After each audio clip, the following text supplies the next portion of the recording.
Okay, let's get started. Welcome everyone to the Sierra Club of Pennsylvania Summer Webinar Series. My name is Jim Wiley. I'm the volunteer for the Pennsylvania chapter of the Sierra Club. I'm sure we're all versed in Zoom etiquette by now. Please keep your microphone muted during the presentation. You're invited to introduce yourself in the chat box. Tell us what county you live in. Perhaps I expect we'll have good representation from across the state today. If you have any questions during the presentation, please drop them in the chat. We'll have plenty of time in the second half hour to work through these and maybe open things up for discussion.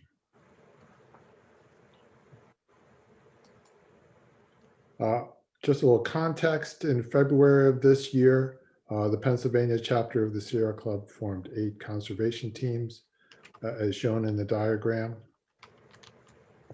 These teams can be viewed in the context of overall sustainability, climate change, and education about these broader topics. Of course, sustainability rests on the pillars of people, planet, and profit.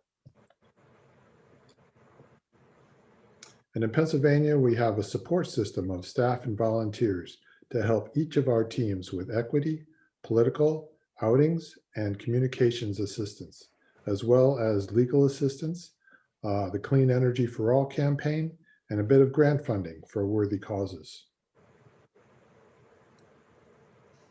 All 8 of the chapter conservation teams can be found on the Pennsylvania website, where you'll find each team's mission statement, priorities for this year, and all kinds of information on these issue areas developed by our volunteer teams with the help of chapter and national staff.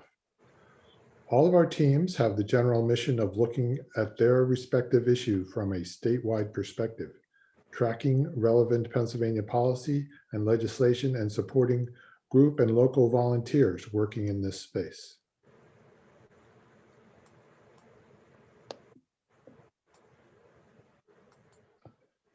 So tonight we have Dr. Richard Tolin, who's going to talk about the health impacts of air pollution. Richard is a retired gastroenterologist at Paoli, a long time at Paoli Hospital, a Sierra Club member for several years, and he's given more than 30 presentations on various aspects of the climate crisis. Richard is also a member of the Climate Reality Project. I'm going to stop my sharing, and Richard, you can take over. Okay. Yeah. Okay, can you all see my screen? Am I sharing properly here? Looks good, thank you. So nice to see you all. The World Health Organization has declared that climate change poses the greatest threat to human health. And the Lancet Commission on Pollution and Health states that environmental pollution is the largest cause of premature and reversible death and disability in the world today.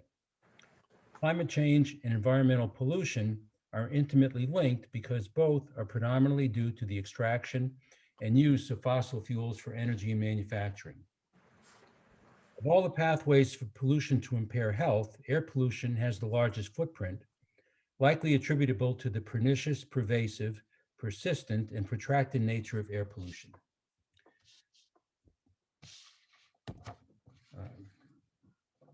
Seeing it's not going to the next slide here.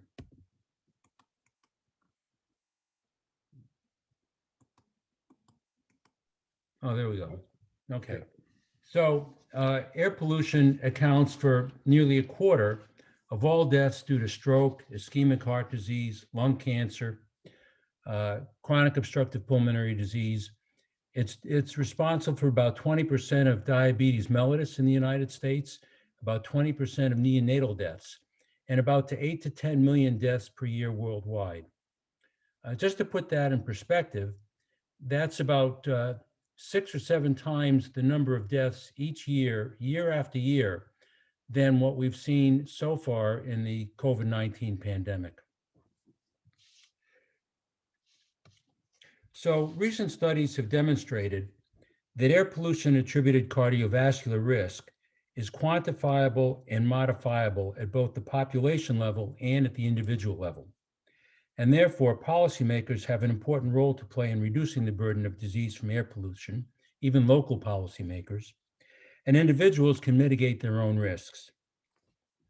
Now, when we talk about air pollution being modifiable on an individual level and a local problem with local solutions, it's important to understand that while every segment of society is impacted adversely, not all segments are impacted equally. Like almost every environmental issue, air pollution is a social justice issue which aggravates inequality. African Americans are 3 times more likely to die from air pollution, and their children are twice as likely to have asthma.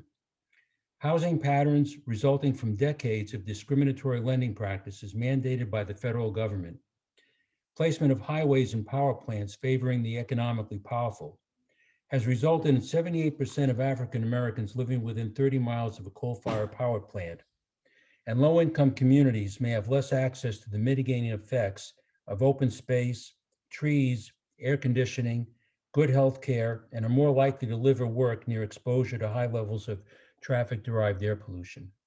People of color breathe 60% more traffic-derived air pollution than do whites. So this cartoon is meant to demonstrate the similarities between tobacco smoke and traffic-derived air pollution.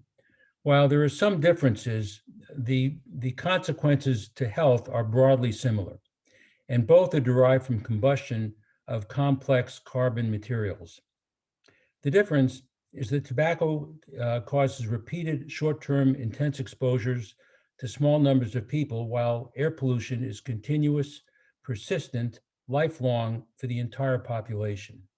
It should be no surprise, therefore, that the magnitude of the morbidity and mortality from air pollution on a worldwide basis is greater than that of tobacco. So air pollution is a complex mixture of particulate matter and gases that vary in time and location. It's regulated by the EPA by its various components, which are depicted on this slide in bold. The particulate matter is broadly characterized by size in microns. So the larger size, 10 microns in diameter, that results from soil, road, construction dust, and much of that is trapped in the sinuses and the upper airways. The really troublesome is the smaller particles, the 2.5 micron, which is entirely due to combustion of fossil fuels. These smaller particles, when inhaled, get inhaled deeply into the lungs, settle on the inner lining of the lung, the alveoli, where they cause inflammation. And that inflammation on this inner lining of the lung sets off a cascade of reactions that leads to heart and lung disease. And now we're learning other things as well. In recent years, there's more information has been collected about the ultrafine particles. These are particles less than 1/10 of a micron. And again, they're mostly from combustion of fossil fuels. These particles are so tiny that when you inhale them, they can translocate directly across the vascular membranes in the sinuses and in the nose, and they can go directly into the bloodstream, where they distribute widely throughout the body. And recently, there have been a number of studies showing these particles depositing in the brain, and there's now evidence to suggest that they may be contributing to dementia and to Parkinson's disease and to other brain disorders. The gases pollution, I'm going to talk about that a little bit later in this session. Pollen levels, I'm not going to discuss that other than to say that they're rising because of climate change. And there are about 180 toxic air pollutants that have been identified that are not regulated by the EPA, and little is really known. We're not going to talk too much about those, really not anymore at all today. So wildfire smoke is particularly hazardous because it contains such a vast array of other toxins that are listed here in this slide. This slide, the picture here, shows what the air looked like over San Francisco in September of 2020 with the wildfires going. That red air that these people are breathing is carried by the winds thousands of miles, and some of that stuff was carried to Pennsylvania and settled over Pennsylvania, and we were breathing you and I in Pennsylvania, some of that same stuff that these people are looking at in the red air over the Golden Gate Bridge. So these graphs correlate levels of air pollution with cardiovascular and all-cause mortality. And for those of you that aren't that familiar with looking at data in this format, don't be too concerned. I'm going to walk you through it. On each of these three graphs, the horizontal axis shows increasing levels of pollution on the horizontal axis and increasing risk of mortality on the vertical axis. And if you look at the top two here, A and B, A shows the increasing risk of mortality with acute short-term exposure to PM 2.5 pollution. This graph on the right shows the increasing risk of mortality with short-term exposure to ozone. That's 8 hours of exposure to ozone. And if you look at these these bottom graph here with these two curves, the bottom graph shows, the bottom graph, there we go. All right, the bottom graph shows increasing levels of chronic exposure to PM 2.5 in a low ozone environment on this curve and in a high ozone environment in this curve. And so what you can see is that at any level of PM 2.5 pollution, presence of increased ozone it makes it dramatically worse, significantly increases the risk of cardiovascular mortality from the PM 2.5 chronic exposure. Now, there are three takeaways that I'd like you to learn from these three graphs. The first is there is no safe threshold below which air pollution is not a risk. On each of these graphs, you have to go all the way back to zero on the pollution level before you get to zero on the risk level. So no matter what level of pollution you're at, less is always better. It's like radiation. There's no such thing as a safe level of pollution, either acute or chronic. The second thing I want you to understand about these graphs is that the vertical axis, the risk of mortality here from all causes and on the lower from cardiovascular causes, the risk of mortality here is not absolute risk, it's relative risk.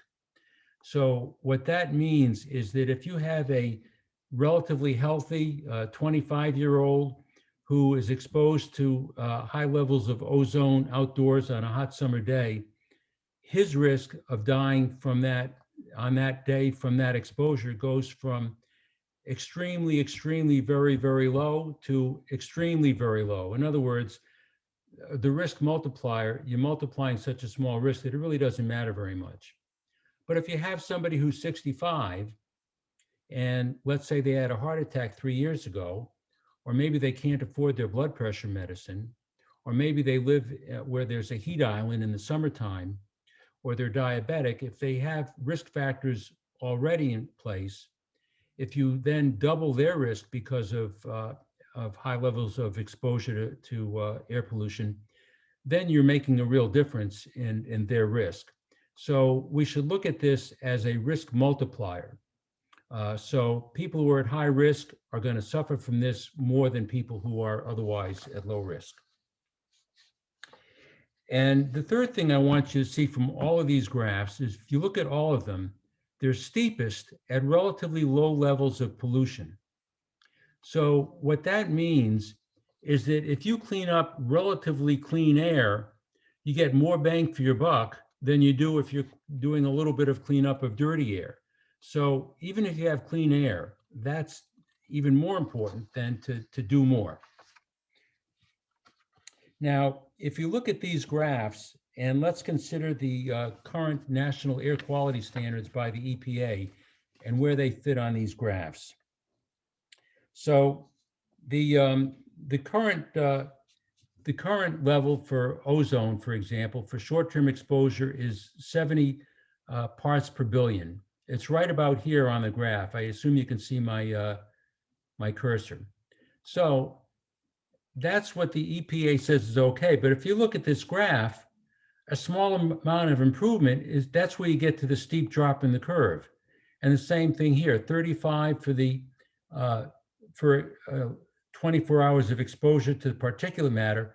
That's right at the top of the curve, and you get more, so lowering it from here would have real advantage. Now, in defense of the EPA, they didn't have these graphs when they came out with these standards in 2012, but it almost makes no sense to put the standard at the top of the curve, right where you should start seeing more improvement.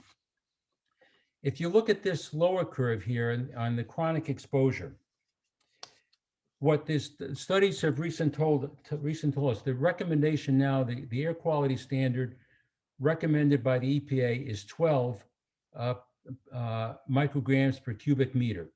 This is where we're said to be okay by the EPA, and that's roughly where we are most of the time throughout most of the United States. I think in most of Pennsylvania has a chronic air quality levels, PMI, roughly in that range around 12. But if we were to lower it to 11, there'd be 120,000 fewer asthmatic attacks in children each year. If we lowered it to 9, which is what was recommended by a panel that was disbanded by the EPA under the orders of the Trump administration, if it was lowered to 9, it would reduce the mortality from air pollution by about 25%, or somewhere between 20 and 40,000 deaths per year would be saved.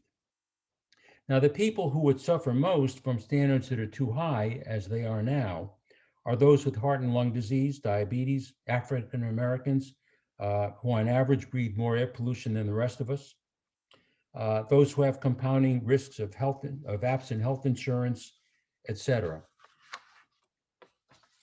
So we've been talking about mortality, but now there's a lot of evidence about non-fatal just morbidity. And I'm only going to go through a few of these things, but with myocardial infarction, for example, a 13% increase in non-fatal myocardial infarction for every 5 micrograms long-term increase in exposure to PM 2.5. If we look at cerebrovascular disease, for every 10 micrograms per cubic meter increase in PM 2.5, there's a 35% increase in stroke and an 83% increase in death from cardiovascular disease. Type 2 diabetes mellitus, about 150,000 cases per year in the United States are now attributed to breathing air pollution, particulate matter. And now we're seeing information that this particulate matter may also be associated with a risk of carotid stenosis, dementia, Parkinson's disease, obesity, and preterm birth.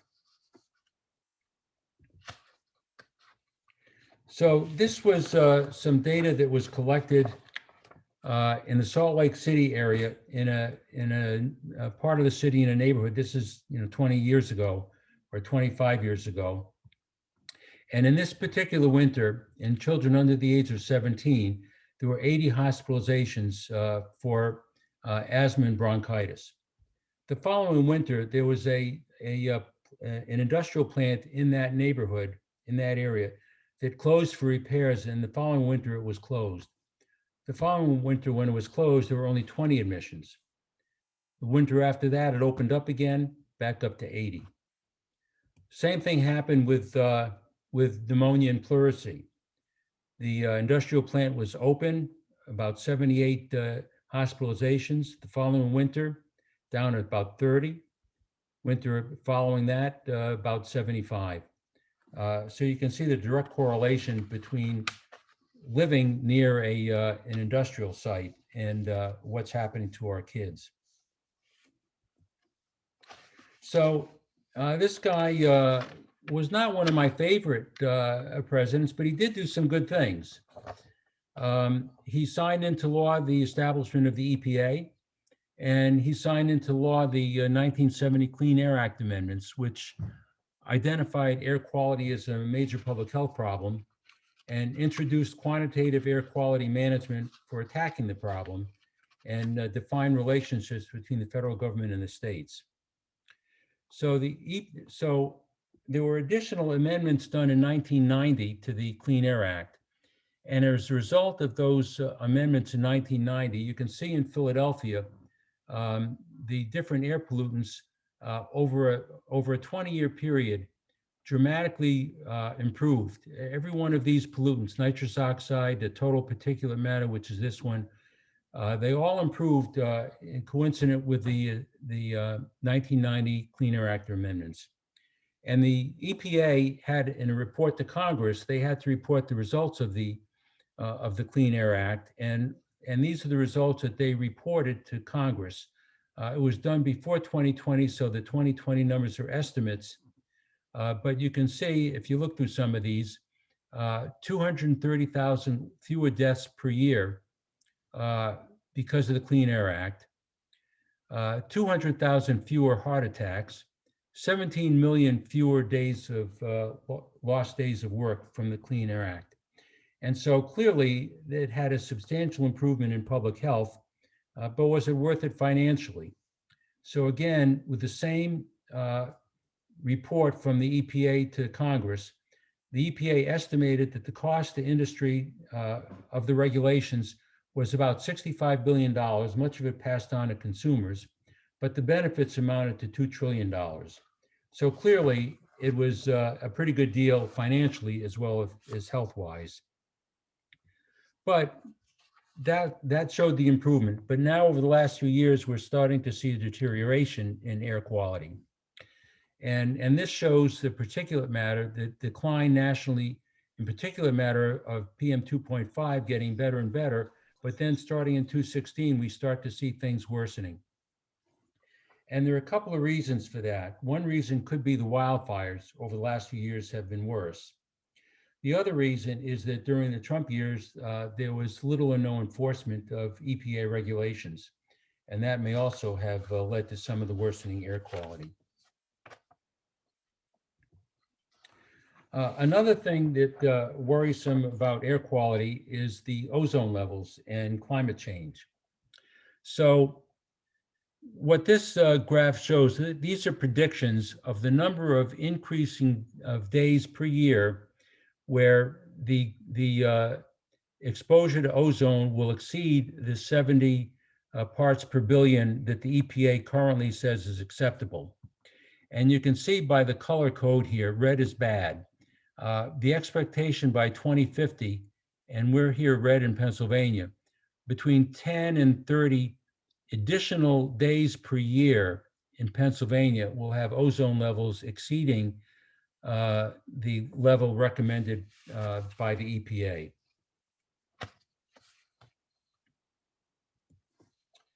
So let's get on a little bit and talk a little bit about indoor air quality. We spend most of our time indoors, and yet the EPA has less stringent standards and tolerates higher level of pollution indoors than out, which kind of makes no sense. Some of this stuff is self-explanatory, the tobacco. What I'm going to talk about next, though, is the fossil fuel combustion in the home. So those of you who have a gas range in your kitchen or who use a fireplace are introducing into your kitchen and den nitrogen dioxide, additional ground level ozone, carbon monoxide, formaldehyde, and ultrafine particles. These are all combustion products of burning methane or natural gas in our kitchens. And when we cook, we have our noses right over where this stuff is burning and we're inhaling it directly. I want to say a little bit about carbon monoxide. Low levels of carbon monoxide can cause vague symptoms like headache or nausea for some people who are very sensitive. And that's at levels below the carbon monoxide detectors we have in our homes, which only detect carbon monoxide at levels that are potentially life-threatening, but they don't they don't alert us for the lower levels, which might cause minor symptoms. But I want to get on and talk about the nitrogen dioxide. So children are really most at risk. Children have larger lungs compared to their body weight than do adults. They breathe more rapidly than adults, and their lungs are still developing and maturing. So the EPA standard for outdoor nitrous oxide for 1 hour exposure is 100 parts per billion. For long term is 53 parts per billion. In an average sized kitchen, if you cook indoor with a natural gas appliance, you can get levels 3 times what the EPA says is okay for 1 hour outdoors. Even just boiling water can give you double the amount that the EPA says is okay for 1 hour and 4 times the amount that they say for chronic exposure. The result is that children living in homes with gas stoves have a 42% increase in lifetime risk of asthma. And the symptom severity correlates with nitrous oxide exposures. There's now evidence relating nitrous oxide exposure to ADHD in toddlers and to diabetes and cardiovascular disease in adults.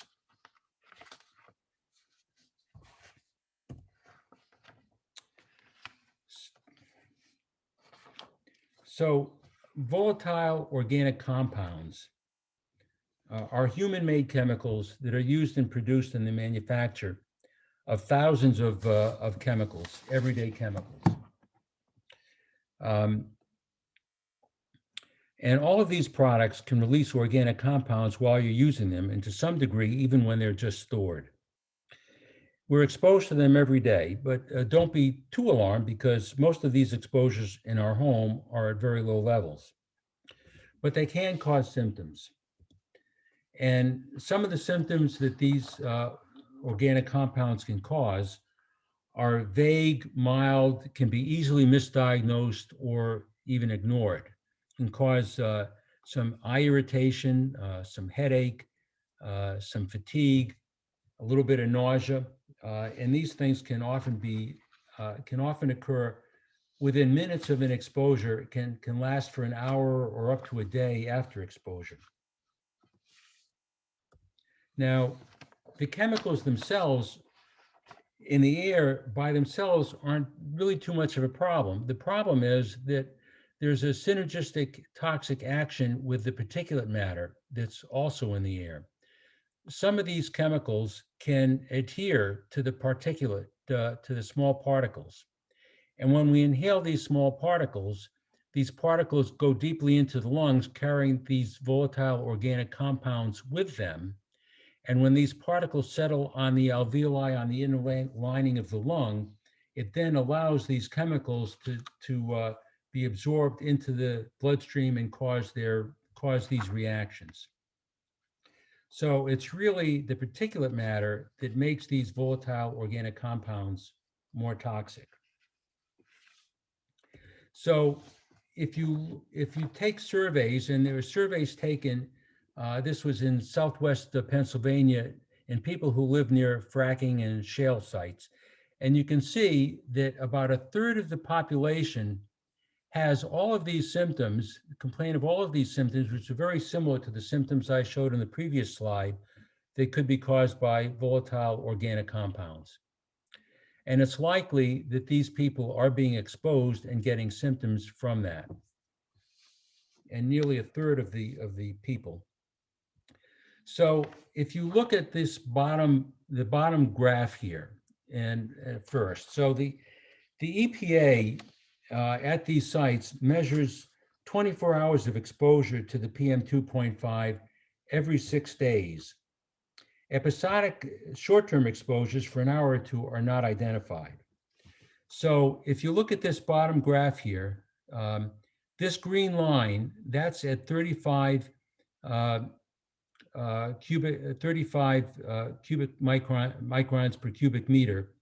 That's the short-term exposure recommended by the EPA as the maximum short-term exposure. The actual exposures are in this blue line, where you can see that very frequently it went up above that, but none of these were recorded by the EPA. The EPA recording plotted out and recorded this red line at the bottom because they were only doing, averages every for 24 hours over every 6 days. And this is like a 3-week period in November. I think it's 2 years ago. I'm not exactly sure what the year was. So the framework of regulatory monitoring does not identify these episodic high exposures. And the VOC mixtures in the air vary dramatically hour by hour, minute by minute, based on what's going on at the fracking site, at the shale site. And so we don't know which of the VOCs are carried into the alveoli during these times of high exposure. But it's probably varies a lot based on where you live and what time of day, and what's going on with at the various sites. So the takeaway points is to recognize that the EPA standards are not protective at these fracking sites, and that recognize that more sites near the residents, the more different VOC mixtures will be present, and recognize that there will be a variety of different and complex responses to the VOC exposures that can be easily misdiagnosed. And the most important mitigation is to remove the PM 2.5 particles that increase the toxicity of the VOC. So let's talk now about strategies and how we can help ourselves and our neighbors. So first, personal strategies to reduce our own exposures. So electrify wherever possible. Lawnmowers, snow blowers, kitchen appliances, auto. The last thing I would want anybody to do, especially somebody with heart disease who might be at risk, would be to walk behind a gas-powered lawnmower on a hot summer day when ozone levels are high. Should always vent or exhaust for indoor sources of air pollution, such as a gas stove. Make sure the windows are open, and if you have a hood with a vent, make sure you're using it. If there's any question, if you're having any of these vague symptoms that you're not sure what they might be due to, you can get a monitor and a filter for your home.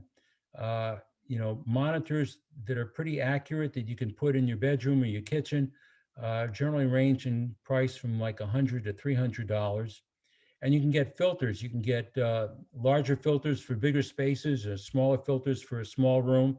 And these filters, if you need them, they again cost somewhere between $300 and $800 for a good filter. But the monitors you could use first if you have any question or if you're concerned about where you live or some symptoms you may be having. The photograph on the right is people walking in Central Park. And I wrote on here, check air quality before outdoor exercise. So there was a study in London a couple of years ago where they took 3 groups of people over the age of 60, or 2 groups of people over the age of 65. One was in good health and the other had stable heart and lung disease. And they had them go for a 2-hour walk in Hyde Park and measured heart and lung function before and after the walk. And what they found was that at the conclusion of a 2-hour walk, their lung function and heart function had shown signs of improvement, whether they had heart disease or not. The exercise was good. They took those same people and put them in a walk through downtown London where there was a lot of traffic, and they found no improvement in heart function or lung function at the end of the walk. So what that tells us is that exercise is good for your heart and lungs, but not if you're taking deep breaths and breathing crappy air. So you should check air quality before outdoor exercise and use common sense to understand that when you go to your app on the phone, the weather app, and look at the air quality, that's not right where you're standing. That's where the monitor is in maybe an adjacent neighborhood. If you're standing near a highly trafficked road, your air quality is probably going to be worse than what it says on your app. If you're in a park, it's probably going to be a little bit better. Avoid rush hour traffic, and if unavoidable, close your windows and use the air conditioners. And of course, vote and lobby. Now, policy strategies to reduce traffic-derived air pollution. We should build out the charging infrastructure. That can be done on a national basis, but also on a local basis. All public vehicles should be transitioned to EV or hydrogen fuel. Improve public transportation, pedestrian-only streets, and eliminate unnecessary idling. strategies to reduce indoor building air pollution. I put a picture of the Empire State Building there.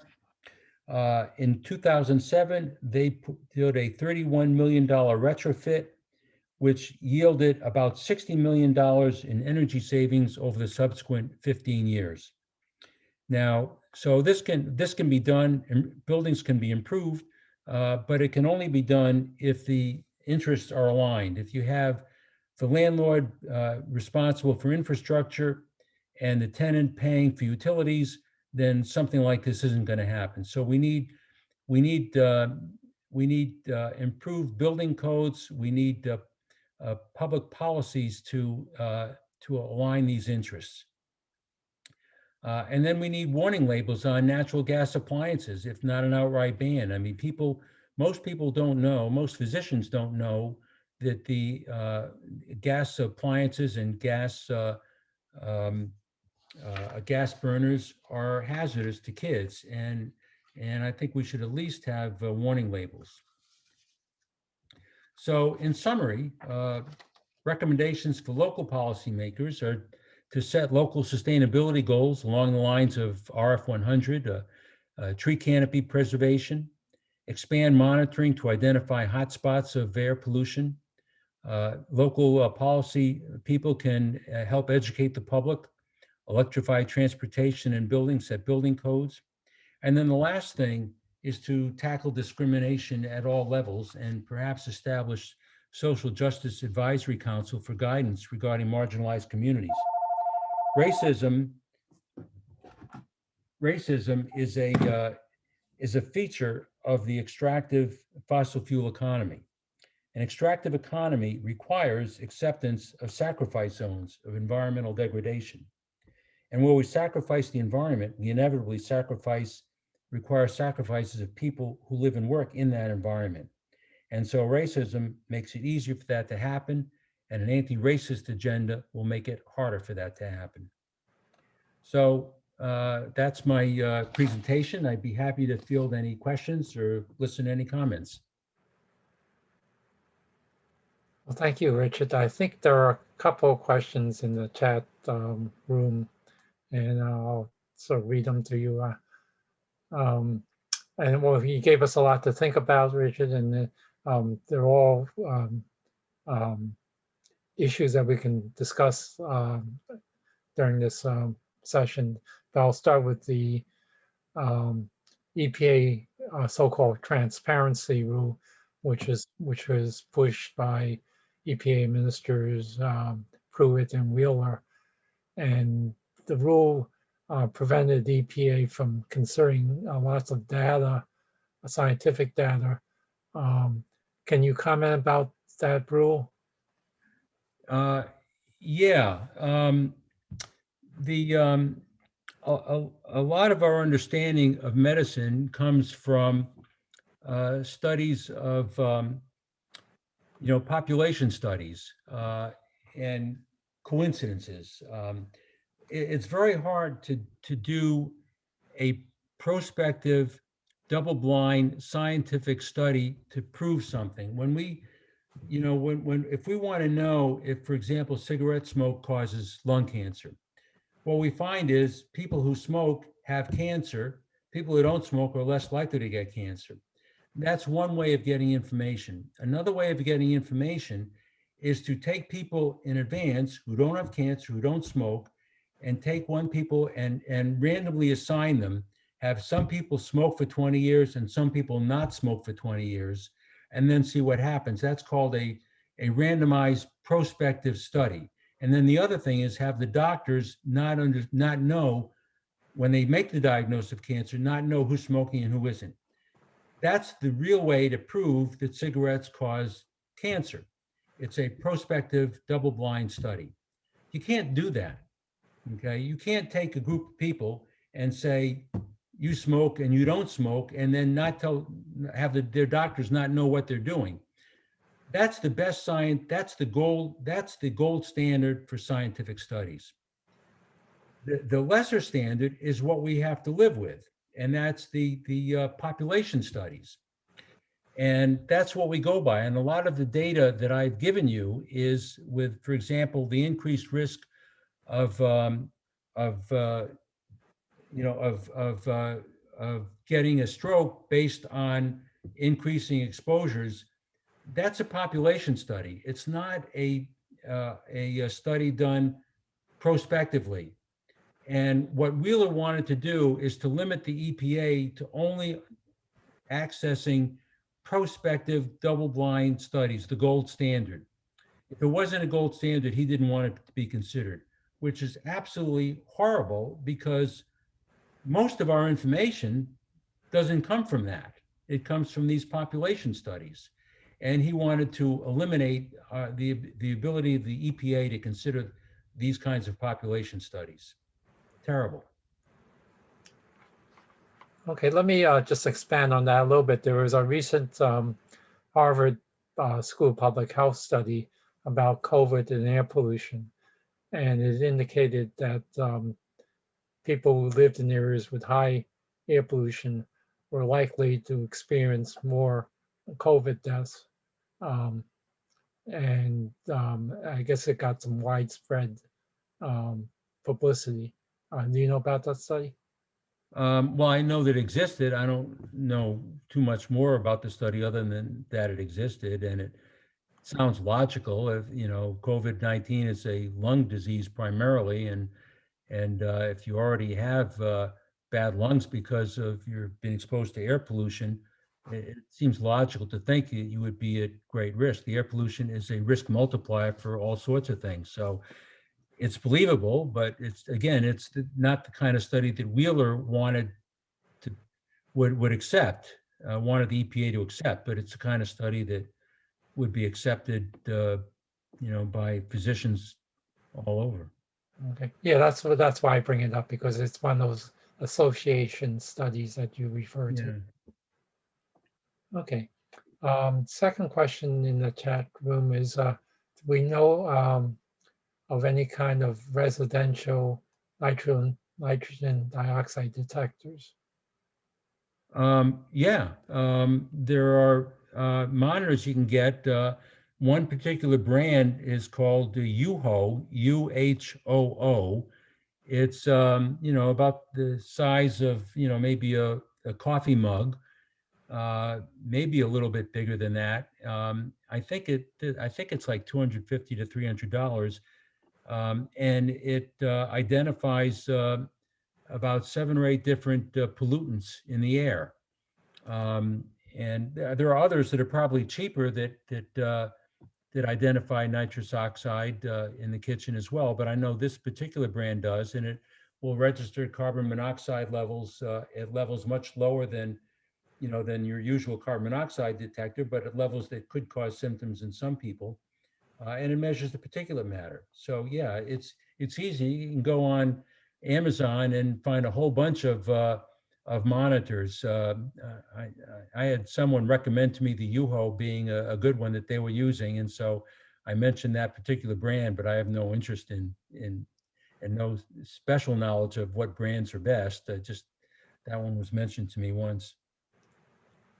That's a monitor, but not a purifier? That's a monitor. Now there are, again, you can go on Amazon and all sorts of purifiers of different sizes to do different size spaces. And somewhere I think the range and prices are, for a relatively small home monitor for, different size rooms or a couple of rooms is somewhere between, $300 and $800 based on, which one and how big they are. But yeah, you can get the purifiers.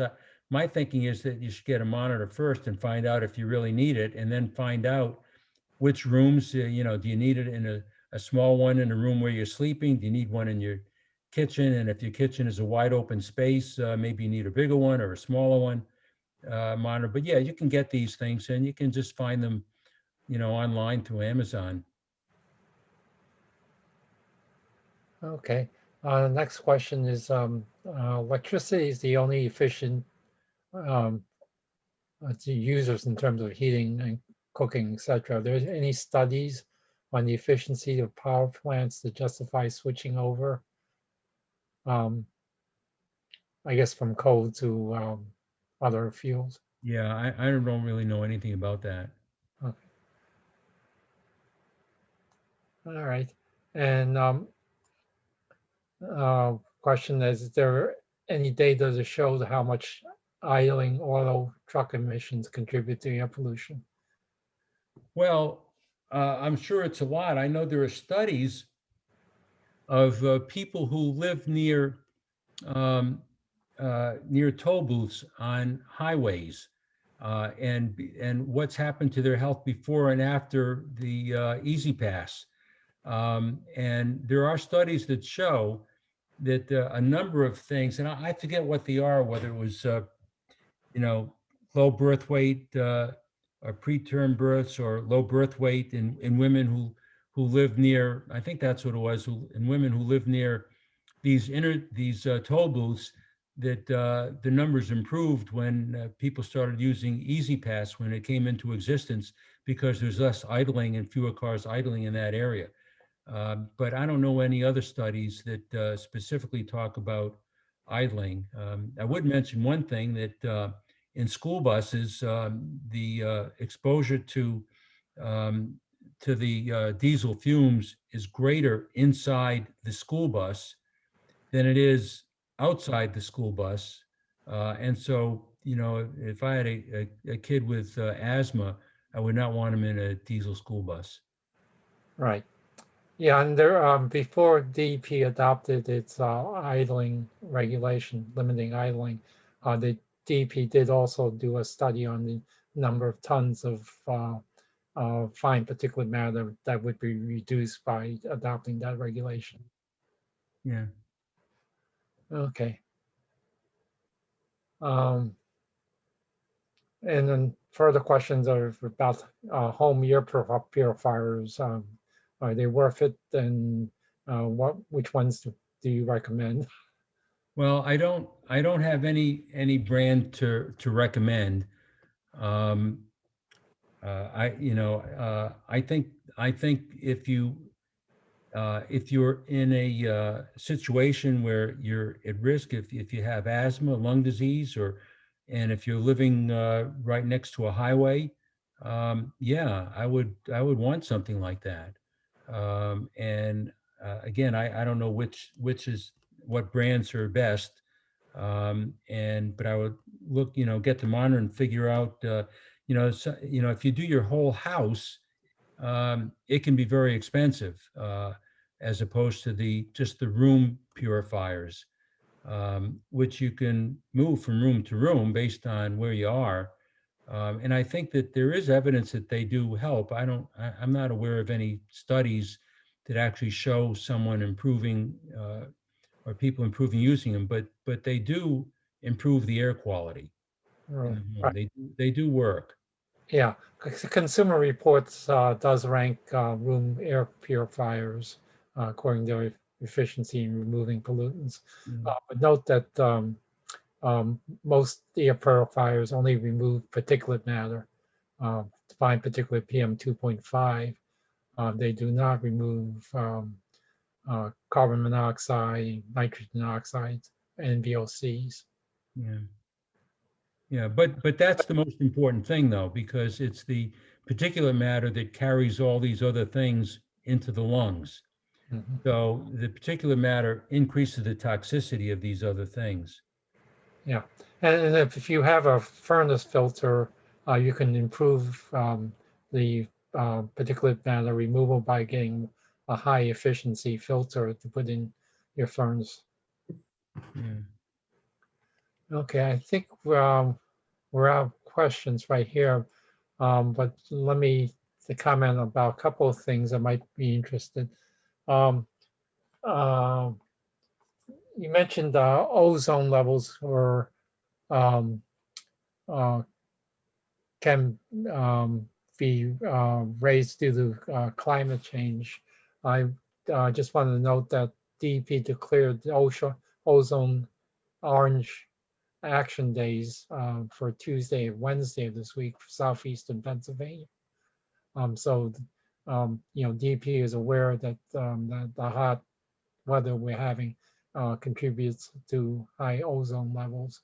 And I hope the radio and TV stations around your area reported that. Yeah. And yeah, the other one is comment is about monitoring. Right now, DEP has published its draft 2021 air quality monitoring plan. It's available at the DEP website. Comments are open until July 17th, and you can look at that document on the EPA, the DEP, the state DEP website. It's under public participation, e-comment, and you can comment directly on the website and we'll download the document. And I'll provide a link after this webinar for people to connect to. And this is its annual plan that submits to the EPA about where it locates its air quality monitoring stations around Pennsylvania and what pollutants it will be monitoring. So one of the shortcomings I see is that there's not a lot of air quality monitoring in the most vulnerable neighborhoods. Yeah. In June of 2019, there was an explosion at an oil refinery in South Philly, and you could see black toxic fumes for miles away. And my understanding is the EPA registered nothing that day, and probably because the wind was blowing in one direction and the EPA monitors were somewhere else. Mm-hmm. Yeah, that's why it's better to have more extensive monitoring network. And by the way, the EPA just announced that they were making an additional $50 million available to states for air quality monitoring. Jim, question? Yeah, thanks, Tom, and thanks, Richard. Richard, could you go back in your slides to that chart you showed, the air quality over time, and it was dipping up in the years leading up to 2018? Yeah. You know what I mean? Yeah.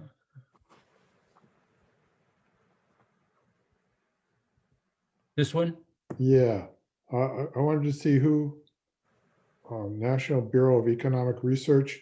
I guess my question was, do you know when this is going to be updated? So this is through 2018. I just wondered if we can expect an update on this. Looks like this was published in 2019. I don't know. Yeah, it seems like it would be interesting to track this trend in the last 3 years. Yeah, Get an updated graph. Yeah, it looks like an average of all the national monitoring stations probably. But the American Lung Association publishes a report every year about the state of the air, and it uses the same data, the EPA data, and it will look at each geographic region by county, by region, by state, and by metropolitan area. So that's also a good source of information about how much better or worse our air is becoming. I noticed a question in the comments about a concern about converting appliances to electricity and worrying about the source of electricity. I guess the person is assuming that it would be additional fossil fuel powered instead of renewables, but I don't know if you want to raise that question. Well, I mean, what I could say is the newer electric induction stoves, not the old electric where you have the coils that heat, but there's a newer kind with their induction. They're worked on electricity, but the heat is created by a magnetic force on the pot. And these these stovetops work really much better than the gas. They heat much more quickly. They use very little electricity. They're much more efficient, so that even if they're using coal-fired electricity, it's probably less electricity, significantly less than the amount of combustion required by the natural gas. They're very efficient, and they work very well. They're digital, and you can adjust the temperature and get exactly right. They're much better than the gas, and in fact, that's what I've done in my home. I got for $65. I bought a portable induction burner to put on the counter, and you know, in our home, we don't usually use more than one at a time, and it can boil water much faster than does the gas, and you can change the temperature from 320 to 220 instantly. It's digital, and it works well. And they don't get hot. It works with magnetics, so only the pot gets hot. The countertop thing doesn't. So they're safer, they're better, and they're not that expensive. They're expensive if you replace the whole stove and you want like 6 burners or whatever. But for a single burner, it's it's pretty cheap. And also as an electric customer, you can choose your power source, Right. PA power switch, so you can make sure that your electricity that you're buying is coming from renewable sources. And I think there's a, can we, so we can open it up to Yeah, the, just a couple minutes, then I'd like to do the wrap up. Yeah. all right. Anyone have a question? You would like to unmute yourself?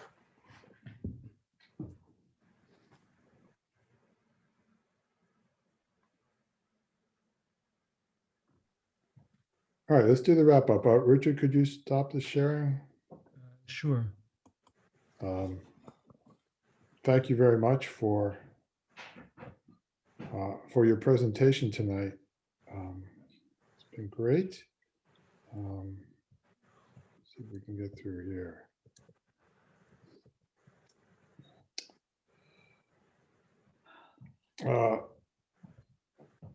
This was a really great session. Here are a couple of important websites. I encourage you to engage with your local Sierra Club group. Find your group in the Get Involved section of the chapter website at the top there. Actually, the second line there. And again, thank you, Richard Tolin. You can see Richard's email address at the bottom there. Feel free to contact him. Richard is a member of our chapter air quality team. We'll be following up with a link to the recording for this session and any notes that we put together.